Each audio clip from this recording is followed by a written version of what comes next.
Donald Trump has shook the world up.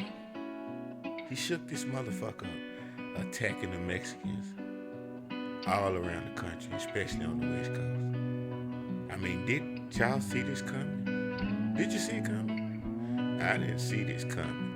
Now I know we living in a time where people are out of control. Everybody don't give a fuck about the next person. Everybody is selfish. It's just all about you. But I didn't think Trump was gonna come in office with a vengeance. And this is a vengeance with evil ways. Yeah, I said it, I meant it, and I represent it. I speak for the Mexican people, which is my people. Yeah, I said it. I'm a black man that loved the Mexicans. Ever since I have came up as a teenager, my experiences with the Mexican culture, I have seen hardworking people start with a little bit of nothing, turning into the whole lot of something, and accomplish the American motherfucking dream. Yeah, come over here and are highly successful, owning businesses. They not out committing crime like the media telling y'all. The small percentage of Mexicans that commit crime can't compare to the major percentage of Mexicans that then came to this country without getting paperwork, and they are positive people. You don't even know they're here until you see them smiling and partying and cooking that good food that we love to eat. That's right. A good Mexican will give you the shirt off their back, long as they know you ain't shit. I mean, long as they know you ain't up to shit. I mean, you know what I'm saying. If they know you ain't a no good motherfucker, they know you worth something as a human being, you can get a lot of shit done with Mexicans. Yes. I remember coming up, even in the hood, in all aspects of life, Mexicans are good. Now let me tell you about the street part. Coming up, 15, 16 years old, in the city of Memphis, Tennessee, where these motherfuckers like to holler 10 a key. No, ain't no kilo, $10,000. Because if it was $10,000, I'd have been rich. I'd have been Nino way before Nino. What I'm saying is, in this country, I grew up in the hood where the same nigga, brother, your skin tone, hustling, selling drugs with you, will rob you if he know you got a whole lot of money. Or if he know where you put your stash in. You ain't even gotta have a whole lot of money. Him just knowing where you got your shit at, if he able to get to it without you seeing or knowing, he'll take it. Some of these motherfuckers have the nerve, they'll just rob you and they know you know. Just put their life on the line. And some of them even take your life for that little shit that ain't worth nothing. I'm just getting deep today. So when I ran into the Mexicans when I was hustling and selling drugs, they had a lot of good weed. Yeah. One of them used to come through the apartments. He used to buy crack rock. They even taught me the word how to say it, Pietro. I'm like, I'm like, look, Migo, you come spend this money with me. You're buying this shit that we call crack rock. What is the word in Spanish? He said, Pietro. I said, okay. Next thing you know, he come through one day. He said, hey, try these, Holmes. He give me some weed. I roll the weed up. I'm smoking it. I'm like, this shit smoke good as a motherfucker. Got the taste to it. Got, you know that good weed when you hit it, it make you say, that's the shit. I'm like, damn. So then he say, how much money can you get at one time? I'm 16, like I say. I ain't finna lie like you motherfuckers be acting like I was Nino Browns in the hood when you come up in the rap game and shit. And they acting like you was having money before the rap stop line. I'm gonna tell the reality. I was a $1,600 nigga at 16. I said, I got 1,600, migo. He said, go get it. I said, hold on. What I'm gonna get for that? I said, cause you see, I sell crack. I smoke weed. So if I spend all the money I got, it got to be beneficial. I got to be able to flip my money. He said, I give you pounds. I think, let me get it right. I think he told me, like 5 or $600 a pound. At that time, pounds of weed, when you sold it, if you broke it down, you could make 1,600. If you sold it whole, you can sell them for like 800.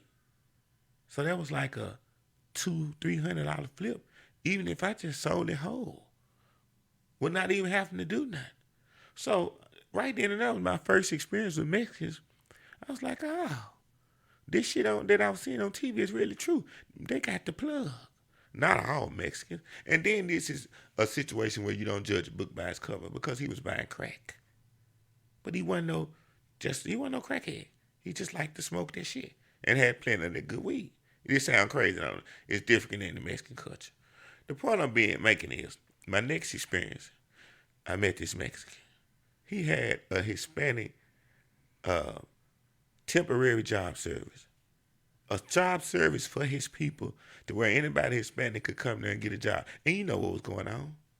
You could come there if you got over here and cross the border and get a job without having to worry about getting fucked up and locked up by working through them. It was some real shit. The camaraderie of the Mexican culture is enough itself to let you know and fall in love with these type of people. That's why they my brothers. And then I had people DMing me and shit, telling me, man, talk about what's going on, legend. A lot of my followers on Instagram is Hispanic. So I was going to talk about it anyway. When I got there, I was like, you got it. I'm going to give it to these motherfuckers. On the news, they like to say this about the Mexican culture. They raping. They bringing all these drugs over here. They killing. Look at what we doing over here ourselves.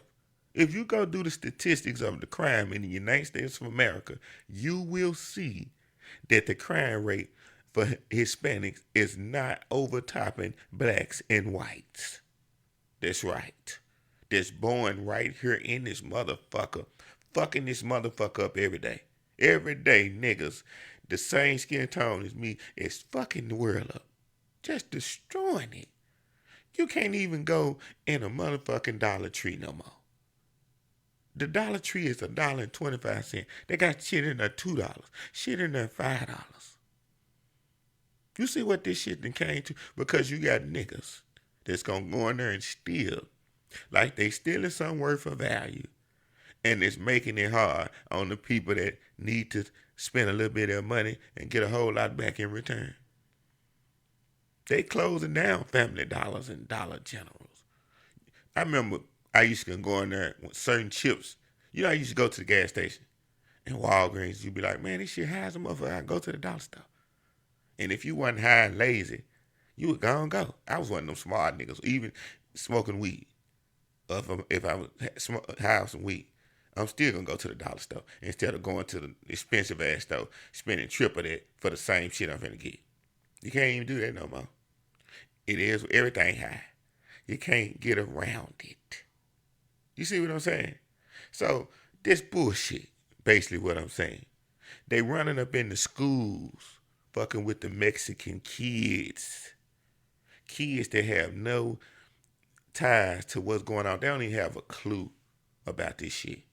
You see what I'm saying? Fucking up their livelihood. Because if you go and rush a school and get all the Hispanic kids, what they gonna do? You don't give a fuck about them being, all you want them is out of America, but they being sent back to Mexico in fucked up situations. They don't have their parents locked up, they separated. They going through hell. All because you want to run shit. And then another thing, America was stolen, you bitches. Y'all stole this motherfucker. And got a nerve to tell a motherfucker where they can come and where they can't. Nevada, Arizona, yes, Texas. Do your homework if you don't know this. Watching Legend of Comedy Show. This shit was Mexico. They had a war. And in the war, Google it. Google this, what I'm talking about. Mexico realized that they wasn't going to win the war. So they threw the towel in. And then America gave Mexicans money to take over these motherfucking territories. But they try to make it look like in the history books when you say something like this, when they want to fact check it, they try to make it seem like it was just sold. Ain't nobody giving up no motherfucking land. You can sell a whole lot of shit. You don't sell land. Land is invaluable. Meaning this shit gonna own and be worth money forever. When you have land, you don't ever sell your land. You can sell things and products, stuff that you got, stuff you accumulated. You don't sell the land. The land keeps you the man. You see what I'm saying? So this is bullshit what's going on. Most of all the workers in California are 60 probably, I'm just guessing, I'm not approximate number, but I guarantee at least 50% of workers in all the Walmarts, Targets, McDonald's, Wendy's, Captain D's, all these little Marshalls, Burlington Coat Factory, Hispanics. People scared to go to work now. They ain't going to work no more. They fucking fuck this shit because this is how bad that since Trump then got in office, they're attacking the Hispanics. I mean, this shit is a motherfucker. Historic. I didn't know he was gonna get in this motherfucker and do that. Trump is a piece of motherfucking work. But hey, I didn't vote. So I ain't got no part in y'all, whatever y'all got going on. I'm just here to report and let y'all know that the shit is fucked up. Y'all got to keep tricking y'allself and keep going to the voters booth thinking shit gonna change. That's on y'all to trick y'allself. I'm here for y'all, okay? I'm here for y'all to help y'all out. The doctor is here for the issues that you might have, okay? But I know the real out here in this country, and I'm not falling for the okie doke. You just tune into another motherfucking episode in the new studio, A Legend of Comedy Show. Do something with yourself. Do something with your life. You just might be somebody one day, nigga.